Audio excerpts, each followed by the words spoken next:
అందరికీ నమస్కారం.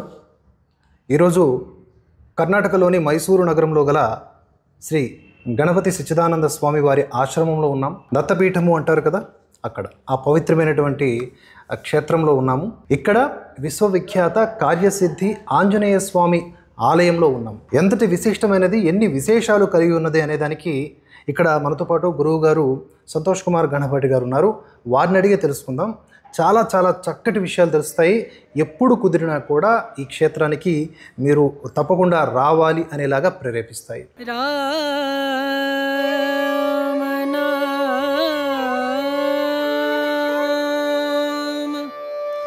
భజలే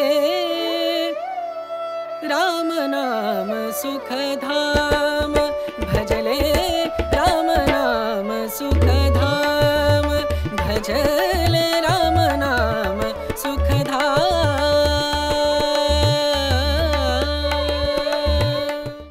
నమస్కారం గురువుగారు. నమస్కారం అండి.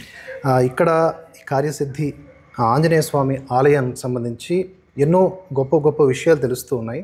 దీని అంకురార్పణ అండ్ మెయిన్లీ దీని గురించి చెప్పుకోవాలంటే ఒక పాయింట్ ఉంటుంది కదా, జనాలకి తెలియాల్సింది. అదేంటి స్వామి? మొట్టమొదట పరమపూజ్యులైనటువంటి శ్రీ గణపతి సచ్చిదానంద స్వామీజీ వారి పాదపద్మాలకు నమస్కరిస్తూ, పరమపూజ్య శ్రీ దత్త విజయానంద తీర్థ స్వామీజీ వారి చరణాలకు ప్రణమిల్లుతూ, మనం ఇప్పుడు ఉన్నటువంటిది శ్రీ కార్యసిద్ధి ఆంజనేయ స్వామి సన్నిధి. కార్యసిద్ధి అనేది ఇక్కడ ముఖ్యమైనటువంటి పదం అండి. నాకు తెలిసినంతలో మనకు చాలా కాలంగా మనం చాలా ఆంజనేయ స్వామి ఆలయాలను మనం చూస్తున్నాం. కాకపోతే గణపతి సచ్చిదానంద స్వామీజీ వారు కొత్తగా పరిచయం చేసింది ఏమిటి అని అంటే కనుక కార్యసిద్ధి ఆంజనేయ స్వామి ఆలయం. సుందరకాండలో మనం చూసుకుంటే సీతాదేవి మరియు శ్రీరామచంద్రుడు వీరిద్దరి కార్యాలను కూడా సిద్ధింపజేసింది ఆంజనేయ స్వామి. ఆ విధంగా రాముడంతటి వాడికే కార్యసిద్ధి కారకుడయ్యాడు శ్రీ హనుమ. అయితే ఆంజనేయ స్వామిని మనం పూజించి మన కార్యాలను ఏ విధంగా సిద్ధింపజేసుకోవాలి అనేటటువంటి ఒక అంశం చుట్టూ ఉన్నటువంటిదే కార్యసిద్ధి ఆంజనేయ స్వామి ఆలయం. ఇక్కడ ఉన్నటువంటి కార్యసిద్ధి ఆంజనేయ స్వామి ఆలయం అండి విశ్వవిఖ్యాతం. మీరు ఒకసారి కావలిస్తే గూగుల్లో ఆంజనేయ అని కానీ శ్రీ హనుమాన్ ఫొటోస్ అని కానీ మీరు కొట్టి చూశారనుకోండి, ముఖ్యంగా మీకు ఇక్కడవే వస్తాయి. అంత స్థాయిలో ప్రపంచ ప్రఖ్యాతి గాంచింది ఈ యొక్క ఆలయం. ఇక్కడి అలంకారాలు చాలా ముఖ్యంగా అద్భుతంగా చేస్తూ ఉంటారు. పరమ పూజ్యులైనటువంటి శ్రీ గణపతి సచ్చిదానంద స్వామీజీ వారికి ఆంజనేయ స్వామితో ఉన్నటువంటి అనుబంధం చాలా ప్రగాఢమైనది, నిగూఢమైనది కూడా. అన్నీ మనకు తెలియ విషయాలు. వారి భజనల్లో కూడా ఆంజనేయ స్వామి వారి భజనలు చాలా ఉంటూ ఉంటాయి. చాలా ముఖ్యంగా చాలా అద్భుతమైనవి. వందే సంతం హనుమంతం వంటి మంచి మంచి పాటలు ఉన్నాయి. ఆ విధంగా ఆంజనేయ స్వామితో వారి యొక్క అనుబంధం ఉన్నది. 2012లో ఈ యొక్క ఆలయాన్ని ఇక్కడ ప్రతిష్ఠ చేయడం జరిగిందండి. మీరు చూసుకున్నట్లయితే ప్రపంచంలో ఎక్కడా లేని విధంగా నాకు తెలిసినంతలో 3 రూపాల్లో ఆంజనేయ స్వామి ఇక్కడ దర్శనమిస్తాడు. భూమి మీద ఉన్నటువంటి భూతల ఆంజనేయ స్వామి ఇప్పుడు మనం అంతా కూడా దర్శించుకుంటున్నది. ఆకాశ ఆంజనేయ స్వామి అని పైన దాదాపుగా 40 అడుగుల ఎత్తులో ఉన్నటువంటి ఏకశిలా ఆంజనేయ స్వామి వారి విగ్రహం, రాతి విగ్రహం దృష్టిలో పెట్టుకోండి. సాధారణంగా మనం చాలా చోట్ల 80 అడుగులు 90 అడుగులు కూడా చూస్తాం. కానీ ఇక్కడ 40 అడుగులే అయినప్పటికీ కూడా విశిష్టత ఏమిటి అని అంటే ఏకశిల, ఒకటే రాయి. ఒక రాయిని అసలు అంత పెద్ద విగ్రహం చెక్కడానికి ఒక రాయి మనకు దొరకడమే కష్టం. అక్కడి నుంచే మొదలవుతుంది.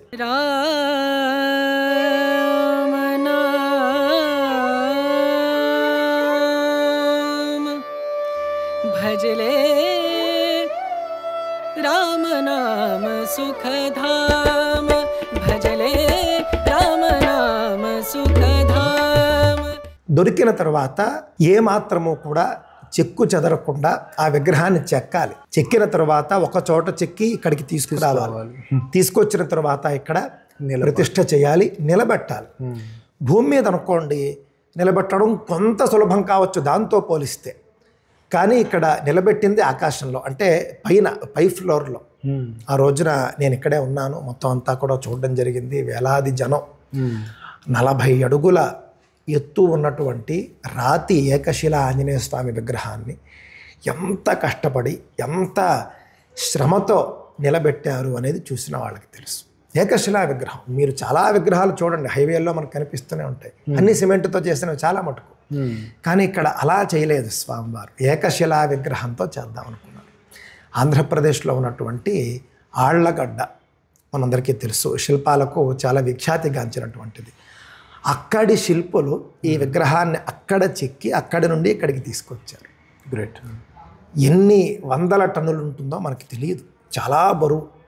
ఆ విధంగా ఆకాశ ఆంజనేయ స్వామి పైన ఉంటాడు. క్రింద మీరు చూసుకుంటే పాతాళ ఆంజనేయ స్వామి అని పంచముఖ ఆంజనేయ స్వామి మాట అండి, చాలా బాగుంటుంది, మీకు చూపిస్తాను, తీసుకెళ్తాను. సంత సమాగమ సంత సమాగమ సంత సమాగమ సంత సమాగమ करे निरंतर संत समागम करे निरंतर जग से हो उपरा जग से हो उपरा. ఈ విధంగా పాతాళ, భూతల, గగనతల, ఈ విధంగా 3 తలాల్లోనూ కూడా మనకు దర్శనమిస్తూ ఉన్నటువంటి ఆంజనేయ స్వామి. ఏమిటి మనకి వీటి వల్ల ప్రయోజనం ఏమిటి, ఈ రూపాల్లో ఎందుకు దర్శనమిస్తున్నాడు అని అంటే కనుక సుందరకాండను మనకు గుర్తు చేస్తుంది. మీరు చూడండి ఒకసారి సుందరకాండలో చూస్తే 3 రూపాల్లోనూ స్వామి కనిపించేది మనకు రామాయణంలో సుందరకాండలోనే. మొట్టమొదట ఆయన ఏం చేస్తాడు, సహజ రూపంతో సాగరం లంఘించే ప్రయత్నం చేస్తాడు, వెళతాడు.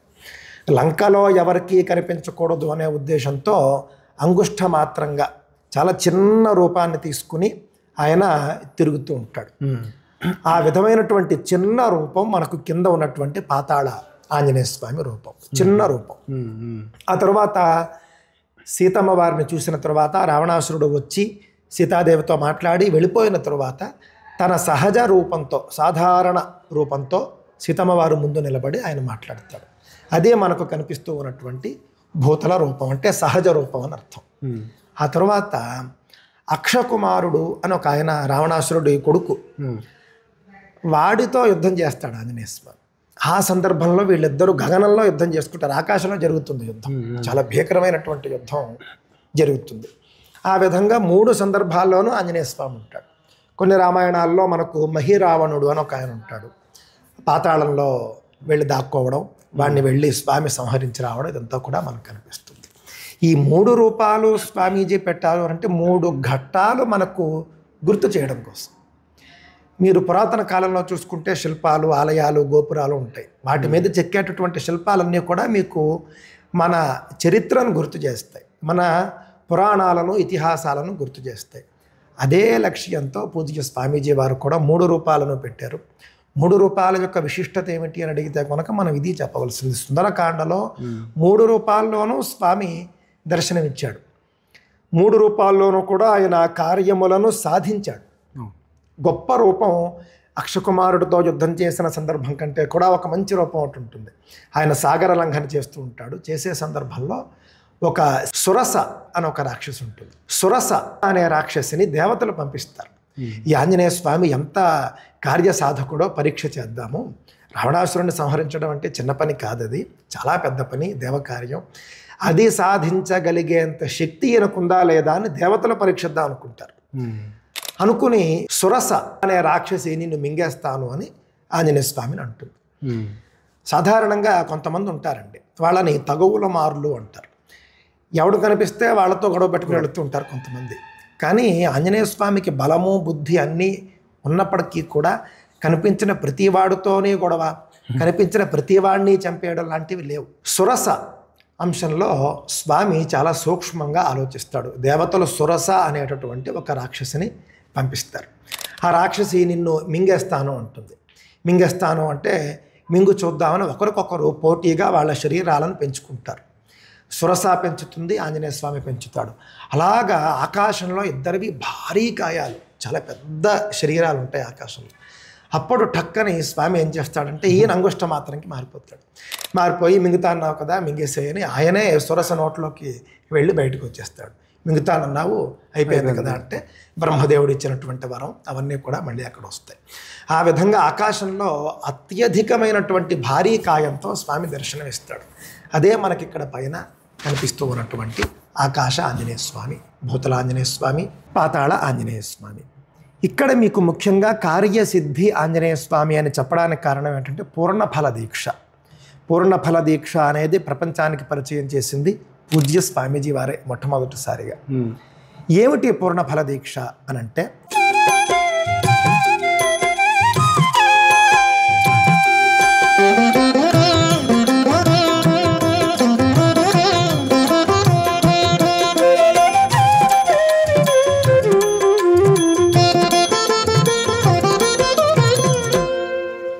మనకు చాలా ఫలాలు తెలుసు. ఫలం అంటే పండు, చాలా పళ్ళు తెలుసు. అందులో దేనికి పూర్ణఫలము అని పేరు లేదు. ఒక్క కొబ్బరికాయనే పూర్ణఫలం అంటారు. కొబ్బరికాయకు పూర్ణఫలము అని పేరు. అందుకే మనం అన్ని పూజల్లోనూ అదే వాడతాం. ఈ యొక్క పూర్ణఫలాన్ని మనం స్వామికి సమర్పించి దీక్షగా, మనం గతంలో కూడా చెప్పుకున్నాం, 16 రోజులు దీక్ష ఉంటుంది. మీరు రావాలి, వచ్చి పూర్ణఫలాన్ని మీరు తీసుకోవాలి. అర్చకుల వద్దకు వస్తే ఇక్కడ సంకల్పం చేయిస్తారు. మీరు ఏ కోరికతో వస్తే ఆ కోరిక సంకల్పంలో చెప్పి సంకల్పం చేయిస్తారు. చేయించి మీ పేరున పూజ చేస్తారు. ఒక రక్ష మీ చేతికి కడతారు. ఆ తర్వాత పూర్ణఫలాన్ని మీరు పట్టుకుని ఆలయం చుట్టూ ప్రదక్షిణలు చేసి ఆ పూర్ణఫలాన్ని ఒక చోట మీరు కట్టాలి. దాని మీద ఒక తేదీ వ్రాసి ఉంటుంది 16 రోజుల తర్వాత. అప్పుడు మీరు వస్తే ఆ కొబ్బరి బొండాన్ని తీసి ఒలిచి కొబ్బరికాయలు కొట్టి స్వామికి నైవేద్యం చేస్తారు. మీరు రాకపోయినా చేస్తారు. మీకు ఒక మంత్రం ఇస్తారు. త్వమస్మిన్ కార్య నిర్యోగే ప్రమాణం హరిసత్తమ హనుమన్ యత్నమాస్థాయ దుఃఖక్షయ కరోభవ. సీతామాత ఆంజనేయ స్వామిని ఉద్దేశించి ప్రార్థించిన శ్లోకం ఇది. ఈ విధంగా నువ్వు నన్ను ఈ దుఃఖసాగరం నుండి నువ్వు దాటించు అని సీతామాత ఆంజనేయ స్వామిని కోరుతుంది. ఆ విధంగా సీతాదేవి అంతటి సాక్షాత్తు మహాలక్ష్మి ఆవిడకే సహాయం చేసి కార్యసిద్ధి చేసినటువంటి ఆంజనేయ స్వామి మన చిన్న చిన్న పనులు సాధించి పెట్టలేడా? ఆయన అనుగ్రహిస్తే చాలు అయిపోతుంది. అందువల్ల ఈ యొక్క పూర్ణఫల దీక్ష అనేది స్వామీజీ మనందరికీ ప్రసాదించడం జరిగింది. పూర్ణఫల దీక్ష కట్టి మన యొక్క పనులు దిగ్విజయంగా పూర్తయ్యేట్లుగా మనం చేసుకోవచ్చు. ఇక మళ్ళీ ఆలయ విషయానికి వచ్చేస్తే కనుక నాగర శైలి ఏదైతే అయోధ్య రామ మందిరం కట్టినటువంటి నిర్మాణ శైలి ఉందో అదే శైలిలో ఈ కార్యసిద్ధి ఆంజనేయ స్వామి ఆలయాన్ని కూడా నిర్మించడం జరిగింది. రాళ్ళు కూడా ఒకటే, అక్కడ వాడినవే అక్కడ వాడినటువంటి రాళ్ళే ఇక్కడ కూడా అవే, అంటే అదే విధమైనటువంటి రాళ్ళు ఇక్కడ కూడా వాడారు. అలాగే అంటే రాళ్ళు అదే రాజస్థాన్ నుంచి వచ్చినటువంటి రాళ్ళు, కట్టడం శైలి కూడా నాగర శైలి. రాముడికి రామభక్తుడికి కాకతాళీయంగా ఈ విధంగా దైవ సంకల్పంతో ఈ విధంగా ఇక్కడ నిర్మించబడింది. వేలాది మంది భక్తులు వస్తారు ఇక్కడికి. చాలా విశేషమైన విదేశీయులు కూడా వస్తారు, ఇతర మతాల వాళ్ళు కూడా వస్తారు. అది దానికి సరే కారణాలు అనేకం, కానీ ఇతర మతాల వాళ్ళు కూడా వస్తూ ఉంటారు, మనం చూస్తూ ఉంటాం. సాయంత్రం పూట ఇక్కడ లేజర్ షో రూపంలో హనుమాన్ చాలీసాని ఆ పెద్ద ఆకాశ ఆంజనేయ స్వామి మీద లేజర్ షో లాగా వేస్తారు. హనుమాన్ చాలీసాలో ఏదైతే మనం చెబుతామో అదంతా కూడా మనకు దృశ్య రూపకంగా స్వామి విగ్రహం మీద మనకు కనిపిస్తుంది. చాలా అద్భుతం. ఆ లేజర్ షో చూడడానికే రాత్రి అసలు ఇక్కడ మీకు స్థలం ఉండదు, మొత్తం నిండిపోతుంది, జనంతో నిండిపోతుంది. ఈ విధంగా చాలా అద్భుతమైనటువంటి ఒక కార్యసిద్ధి ఆంజనేయ స్వామి మందిరాన్ని మనకు స్వామీజీ అందించారు. మైసూరు ఎవరెవరైతే వస్తూ ఉంటారో మైసూరు పట్టణానికి అనేక పర్యాటక ప్రదేశాలు మీరు చూస్తూ ఉంటారు. కానీ అనన్యమైనటువంటి ఈ యొక్క గణపతి సచ్చిదానంద స్వామీజీ వారి ఆశ్రమం కావచ్చు, అందులో ముఖ్యమైనటువంటి ఆంజనేయ స్వామి ఆలయం కావచ్చు, మీరు దర్శిస్తే ఒక దివ్యానుభూతితో మీరు బయటకు వెళతారు. ప్రశాంతత, దేవతా వృక్షాలతో నిండినటువంటి ఒక పర్యావరణ హితమైనటువంటి వాతావరణం, ఇవన్నీ కూడా మనకు ఈ ఆశ్రమంలో కనిపిస్తాయి. మైసూరు దర్శించిన వాళ్ళు ప్రతి ఒక్కరూ కూడా కుల మత వయోలింగ భాషా భేదాలు లేకుండా, జాతి భేదాలు లేకుండా ఈ ఆశ్రమాన్ని సందర్శించండి, ఈ ఆలయాన్ని సందర్శించండి. రామనామ సుఖధామ భజలే, రామనామ సుఖధామ భజలే, రామనామ సుఖధామ.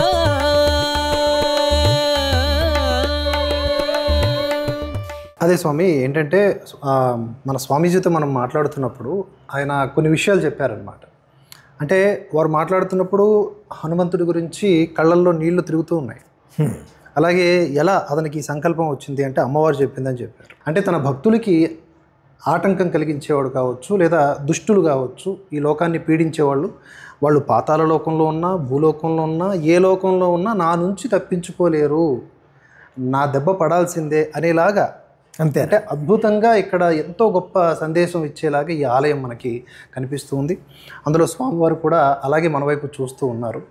అదే మనకి స్వామీజీ కూడా చెప్పారు. అదే ఉదయం స్వామీజీ రాజరాజేశ్వరి అమ్మవారి సన్నిధిలో కూర్చొని మాట్లాడారు మీతో.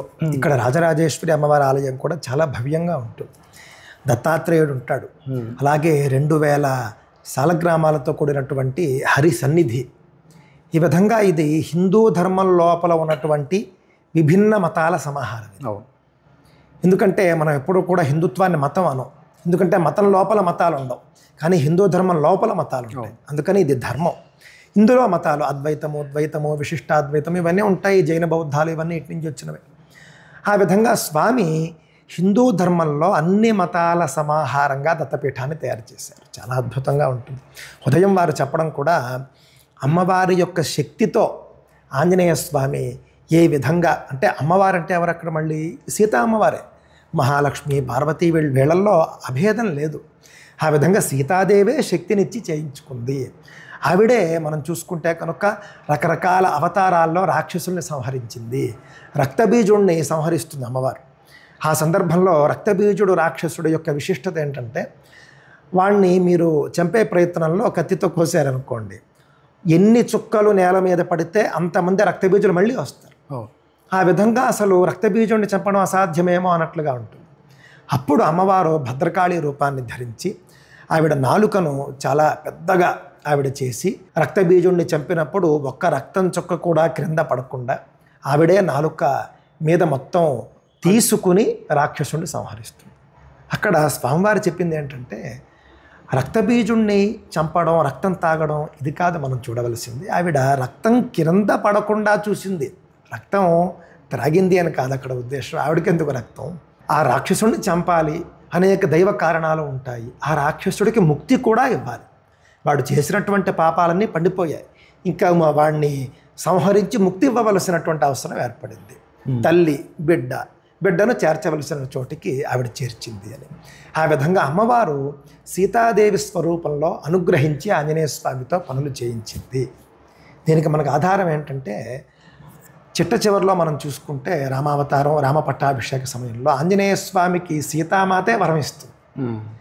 ఆంజనేయ స్వామికి వరం ఇచ్చేంత గొప్ప తపశ్శీలి ఆవిడ. ఏమని వరం ఇస్తుంది? నువ్వు చేసినటువంటి రామకార్యం మామూలుది కాదు, కావున నువ్వు చిరంజీవిగా జీవిస్తావు. ఎప్పటి వరకు? చిరంజీవి అని అంటే చాలామంది అమరుడు అనుకుంటారండి. చిరంజీవి అనే పదానికి ఇమ్మోర్టల్ అని అర్థం కాదు. అమరుడు అంటే ఇమ్మోర్టల్, అమరుడు అంటే మరణం లేనివాడు. చిరంజీవి అంటే దీర్ఘకాలం జీవించేవాడు. దృష్టిలో పెట్టుకోవాలి. చిరం అంటే దీర్ఘకాలం. అది ఎంత దీర్ఘకాలమైనా కావచ్చు. మార్కండేయుడు 7 కల్పాల వరకు జీవిస్తాడంటారు, అంటే దగ్గర దగ్గర 3000 కోట్ల సంవత్సరాలు. ఆ విధంగా దీర్ఘకాలం జీవించే వాళ్ళలో ఆంజనేయ స్వామి ముఖ్యులు, అతి ముఖ్యులు. కావున భూమి మీద రామనామం ఎప్పటి వరకు వినిపిస్తుందో అప్పటి వరకు నువ్వు జీవించి ఉంటావు అని సీతామాత ఆంజనేయుడికి వరం ఇస్తుంది. ఇది మనకు భారతంలో కనిపిస్తుంది చిత్రంగా. భారతంలో మార్కండేయుడు ధర్మరాజుకు చెప్పే రామకథలో ఉంటుంది ఇది. ఆ విధంగా సీతామాత వరం ఇస్తుంది. ఇచ్చి గంధమాదన పర్వతం మీద నువ్వు ఉంటావు, నీకు కావలసినటువంటి సకల సౌకర్యాలు అక్కడ నీకు నా తపశ్శక్తితో లభిస్తాయి అని చెప్పి సీతామాత ఆంజనేయ స్వామికి వరం ఇస్తుంది. ఆ వర ప్రభావంతో నేటికే రామనామం ఉంది కాబట్టి ఆంజనేయ స్వామి అక్కడ ఉన్నాడు అని మనం ఘంటాపథంగా చెప్పవచ్చు. ఇది ఆంజనేయ స్వామి యొక్క విశిష్టత. స్వామీజీ చెప్పినటువంటి అమ్మవారు మరియు ఆంజనేయ స్వామికి ఉన్నటువంటి ఆ యొక్క అనుబంధం. మరొక అద్భుతమైన మాట కూడా చెప్పారు. అదేంటంటే శివకేశవ భేదములు లేవు అని చెప్పడానికి కూడా ఆంజనేయ స్వామి అవతారాన్ని. అంతేనండి, ఆయన సాక్షాత్తు శివాంశ ఆంజనేయ స్వామి, రాముడు మహావిష్ణువు. వీళ్ళు అంటే ఇక్కడ శివాంశ అయినటువంటి ఆంజనేయ స్వామి, విష్ణువంశ అయినటువంటి రాముడికి సేవ చేయడానికి ఏమీ నామోషి పడలేదు. దేవతల్లో దేవుళ్లలో నామోషీలు ఉండవు, వాళ్ళకి కార్య సాఫల్యత ముఖ్యం. మనలో నామోషీలు ఉంటాయి, మనలో అహంకారాలు ఉంటాయి. మతభేదాలు పక్కన పెట్టి చక్కగా అందరూ కలిసి జీవించడమే హిందూ ధర్మానికి మంచిది. తెలుసుకున్నారు కదా, ఇది కార్యసిద్ధి ఆంజనేయ స్వామి ఆలయం దత్తపీఠంలో ఉన్నటువంటి ఈ యొక్క అద్భుతమైన క్షేత్ర వైశిష్ట్యం. ప్రతి ఒక్కరూ కూడా రండి, తరించండి. ఇంకా మరెన్నో విషయాలు ఈ దత్తపీఠం గురించి ఈ వీడియోలో కొనసాగుతాయి. Stay tune. రామ నామ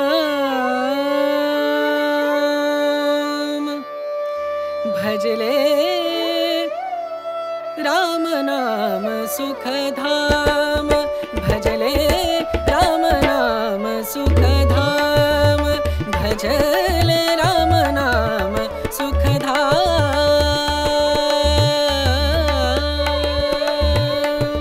మైసూరులో ఉన్నటువంటి పరమ పవిత్రమైన క్షేత్రము, అత్యంత ప్రజాదరణ కలిగినటువంటి క్షేత్రము అయినటువంటి గణపతి సచ్చిదానంద స్వామి వారి ఆశ్రమంలో ఉన్నాం. దత్తపీఠము అంటారు.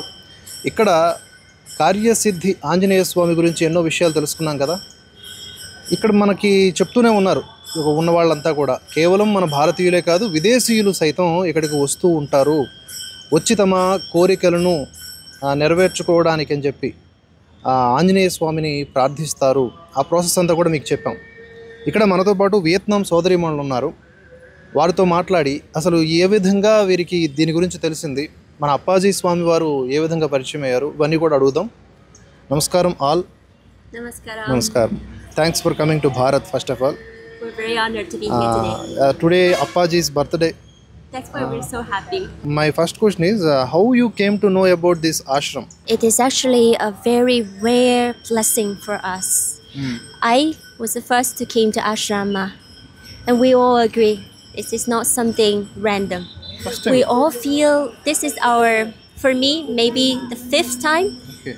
For our friends here, some second time. 2 of them are the first time.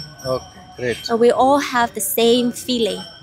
It is not our Sankappa to come here. It is always Appaji's. Appaji's. He brought us back here slowly, one by one, and performed miracles in our life. Okay. ఇక్కడ కార్యసిద్ధి ఆంజనేయ స్వామి ఆలయం ఎదురుగా ఉండి మాట్లాడుతూ ఉన్నాను. ఇంతకుముందే కొంతమంది విదేశీయులతో కూడా మనం మాట్లాడాం. అంటే ఏ విధంగా ఇక్కడ ఉన్నటువంటి ఈ ఆశ్రమం కానీ, ఆశ్రమంలో ప్రత్యేకించి కార్యసిద్ధి ఆంజనేయ స్వామి కానీ విశ్వవిఖ్యాతమయ్యారు. మరొకసారి చెప్తున్నాను, ఎందుకంటే ప్రపంచవ్యాప్తంగా ఉన్నటువంటి వాళ్ళందరికీ కూడా కోర్కెలు తీర్చేటటువంటి కొంగు బంగారం లాగా ఈ ఆంజనేయ స్వామి ఇక్కడ నిలుస్తూ ఉన్నారు. పాతాళ లోకంలో పంచముఖ ఆంజనేయ స్వామి, అలాగే భూలోకంలో ఆంజనేయ స్వామి, అంతరిక్షంలో ఆంజనేయ స్వామి. ఇలా ఆంజనేయుడు అంతటా, అంటే విశ్వవ్యాప్తమై ఉన్నవాడు అతడే. శివకేశవుల భేదము లేదు అని చెప్పినవాడు అతడే. రామభక్తుడు అతడే. అతడు తలచుకుంటే సాధ్యం కానిది అంటూ ఏమీ ఉండదు. అటువంటి స్వామిని ఇక్కడ ఈ క్షేత్రంలో దర్శించుకోవడం, కార్యసిద్ధి ఆంజనేయ స్వామి రూపంలో 3 రూపాల్లో, అంటే అణువణువున ఆయనే ఉన్నాడు అన్నదానికి సూచిక అనమాట. చాలా చాలా సంతోషకరమైన విషయం. ప్రత్యేకించి ఏదన్నా ధర్మబద్ధమైనటువంటి కోరిక, నేను మళ్ళీ చెప్తున్నా స్ట్రెస్ చేసి, ధర్మబద్ధమైనటువంటి కోరిక, పిచ్చి కోరికలు కాదు. ఆ ధర్మబద్ధమైనటువంటి కోరికలు నెరవేరడానికి ఇక్కడికి విచ్చేసి ఒక పూర్ణ ఫలాన్ని గనక అక్కడ కడితే, ఆ పూర్ణ ఫలము 16 రోజుల పాటు ఇక్కడే ఉంచి స్వామివారికి అది సమర్పిస్తారు. ఆ 16 రోజుల పాటు కొన్ని నియమాలు పాటించాల్సి ఉంటుంది. ఆ నియమాల్లో ఒకటి మంత్ర పఠనము, నిత్యము ఆంజనేయ స్వామి ఆలయానికి దర్శించటము, మన చుట్టుపక్కల ఉన్నటువంటి దగ్గరలో ఉన్నటువంటి ఆలయాన్ని దర్శించటము, కోరికలు నెరవేరడం అది పక్కన పెడితే, ఆంజనేయ స్వామి వారిని ఇంత దగ్గర నుంచి చూసినప్పుడు మనకు అన్ని విధాలుగా ధైర్యం కలుగుతుంది, ఆయన ఉన్నాడన్న భరోసా కలుగుతుంది. ఈశ్వరం సర్వభూతానం ఏకం సత్ బహుదా విధంతి, ఇలా ఎన్నో రకాలుగా చెప్పుకున్నాం కదా. ఆ పరమాత్మ మనకి ఇన్ని రూపాల్లో సనాతన ధర్మంలో ప్రతిబింబిస్తూ ఉన్నాడు. అందులో ఆంజనేయ స్వామి రూపం అనేది అత్యున్నతమైనది. అందులో భాగంగా ఇక్కడికి విచ్చేసి ప్రతి ఒక్కరు కూడా పునీతులు కావాలని మనస్ఫూర్తిగా కోరుకుంటూ, జై శ్రీరామ్, జై జై హనుమాన్.